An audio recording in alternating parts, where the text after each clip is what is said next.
If a woman ends a relationship cleanly, decisively, and without leaving you any room to linger, it usually means one thing. Your chapter in her story is closed. Not paused, closed. Here's the part most guys struggle with. That sudden coldness. It's rarely about anger. It's strategy. It's not a mood swing. It's a move. She's clearing the field for what comes next. And yes, that might be a new relationship, a new mindset, or just a new version of herself that doesn't include you. Quick pause. If your first instinct is to spiral into self-blame, replay every text and ask, what did I do wrong? Breathe. Today, we're going to decode that coldness, explain the psychology behind it, and show you how to protect your dignity, your energy, and your future. You'll learn why her switch flipped from warm to ice, what that no contact, no cracks approach really means, the hidden logic many women follow after a breakup, the signs you probably missed, and how to respond without losing yourself. Let's get into it. First, understand the emotional logic behind cut and clean. When a woman has decided a relationship is over, she'll often move herself into a kind of psychological quarantine.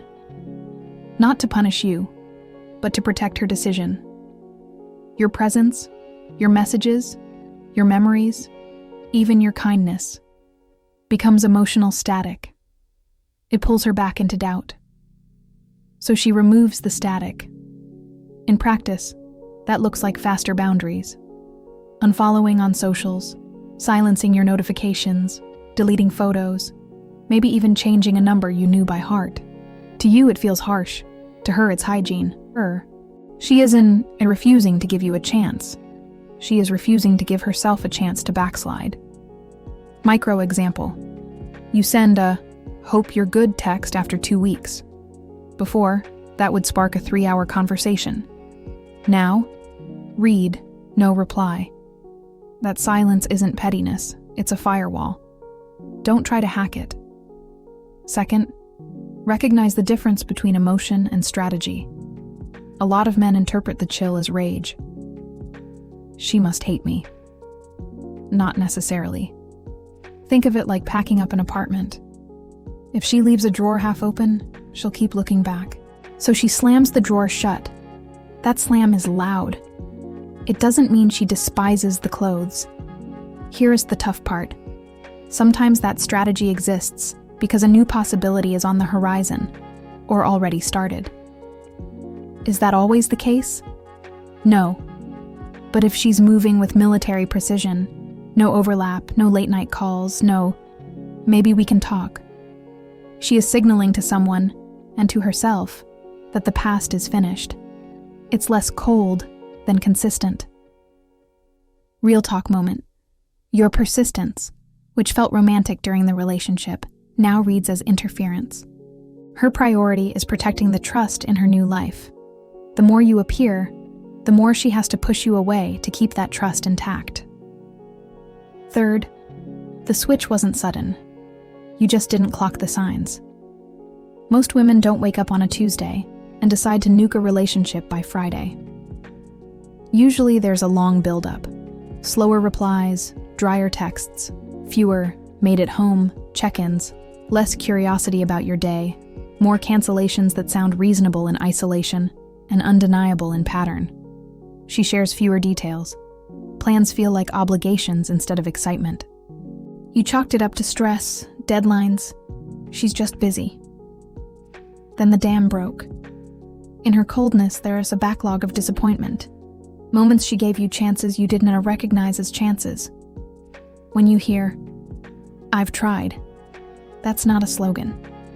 That's a timeline. Quick reset. This isn't an attack on you. It's a wake-up call about reading patterns, not events. Fourth, no room can be compassion in disguise. Sounds counterintuitive, right? But dangling you with ambiguous warmth, liking your stories, replying at 2 a.m., sending, "How are you?" on holidays, keeps your hope alive while she's moved on. That's the real cruelty. A clean cut may hurt more in the moment, but it heals cleaner. It is the difference between tearing off the Band-Aid and wearing it for 6 months until your skin rashes. Example, she doesn't stay friends. Not because you're unworthy of friendship, but because she respects how attachment works. She knows that friendship would really be you waiting on a bench for a bus that isn't coming. Fifth, the safety strategy. Women are often more disciplined about emotional resource management after a breakup. They reallocate attention like a budget. If she's decided to invest in a new direction, keeping you close is like paying a subscription she no longer uses. It drains energy. When she unfollows, blocks, or sets hard boundaries, she's not being heartless. She's balancing the books. American Life Touchpoint. Think of the Do Not Disturb mode on your phone. It's not hostile. It's protective. She's on D&D to rebuild routine. Gym at 6 a.m., new friend group on weekends, a therapist Tuesdays, Pilates Thursdays, a hobby she shelved for years. Your pings mess with that rhythm, so she turns them off. Sixth, what do you do now? 3 rules. Rule 1. Do not negotiate your way back into someone's boundaries. Not with flowers, not with a grand gesture, not with a 3-page notes app confession. If she said the door is closed, assume she means it. You can't litigate your way into her heart. Rule 2. Choose honorable silence. That means no subtweeting, no Instagram reels aimed at her, no texting her best friend to check on her. Keep your circle tight. If you need to talk to a therapist, a coach, or the one friend who won't screenshot it to the group chat. Rule 3. Build a structure that replaces the relationship routine. Fill the time. Not with numbing, scrolling, gaming until 3 a.m., casual chaos, but with construction. Sleep on schedule, eat like you care about yourself, lift something heavy, sweat on purpose, join a rec league, volunteer on Saturdays, fix your room so it looks like a life is happening there. Healing loves a calendar. Quick check-in. This is where most guys relapse. You feel better on day 10, you send the I just wanted to say text, and boom, you're back to day 0. Don't do that to yourself. 7th. Reframe what her decisiveness means about you. Her decision is about her values today, not your value as a person. You are not the rejection. You are a person who experienced one. Big difference. If you tie your worth to her warmth, you'll chase her shadow into every future relationship. Here's a helpful exercise. Write down what kind of partner you actually want to be. Patient, present, consistent, playful, honest. Then audit your last relationship against that list without brutality and without excuses. Where did you show up? Where didn't you? Not to shame yourself, but to turn pain into data. Cultural touchpoint. Imagine this like a post-game film session. The best teams don't watch tape to wallow, they watch to tighten fundamentals.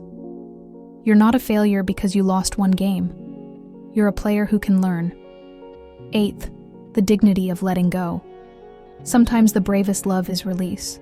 Not possession, not performance, release. When she is resolute, answer with respect. That doesn't mean you approve of how it happened. It means you choose the version of yourself you all have to live with a year from now. Be the man who didn't beg, didn't stalk, didn't lash out, who took the signal, stood up straight, and walked forward. And yes, forward can include grief.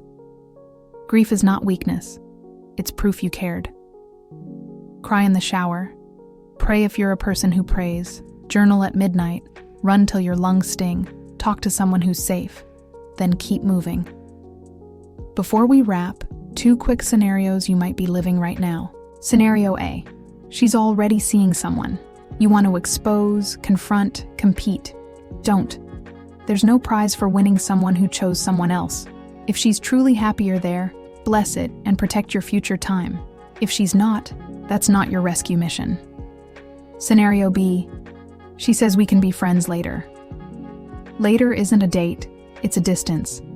If friendship happens organically after both of you have healed, and after neither of you is the other's safety net, fine.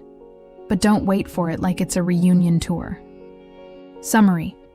Her coldness isn't a glitch, it's a guardrail. It prevents backsliding, preserves new trust, and protects her energy. It also frees you, if you let it, to rebuild, re-aim, and choose a life where you are not an option, but a priority.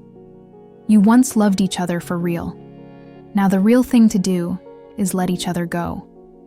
If this hit home, here's your next move. Step away from her door, step toward your own. The end of a chapter is not the end of your book. Call to action. If you found this helpful, subscribe for more straight talk on relationships and self-respect. Drop a comment about what part landed for you, and share this with a friend who needs the clean break pep talk today.